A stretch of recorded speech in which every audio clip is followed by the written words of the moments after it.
ঐতিহাসিক লালদিঘি ময়দানে অনুষ্ঠিত হলো খতমে নবুয়াত মহাসম্মেলন। শনিবার বিকেলে এই আয়োজনে উপস্থিত ছিলেন তাহরিকে খতমে নবুয়াত বাংলাদেশের আমির আল্লামা মুফতি ডক্টর এনায়েতুল্লাহ আব্বাসী ওয়া সিদ্দিকী পীর সাহেব জৈনপুরী। ইসলামের পূর্ণাঙ্গ পরিচয় অধিকাংশ মুসলমানেরই জানা নেই।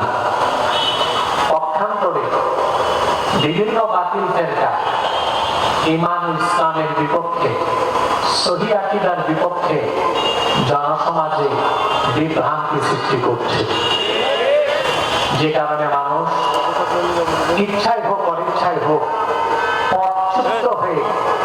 সম্মেলনে ইসলামের মৌলিক বিশ্বাস আকীদায়ে খতমে নবুয়াতের গুরুত্ব তুলে ধরে গুরুত্বপূর্ণ বক্তব্য রাখেন আল্লামা মুফতি এনায়েতুল্লাহ আব্বাসী।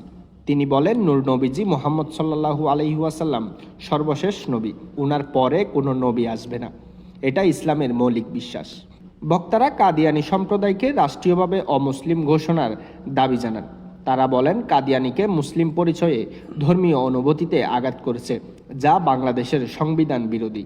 সম্মেলনে বক্তারা দেশের স্বাধীনতা রক্ষা, ইসলামী ঐক্য বজায় রাখতে এই 3 দফা দাবি বাস্তবায়নের আহ্বান জানান। নিউজ ডেস্ক, দৈনিক আজাদী।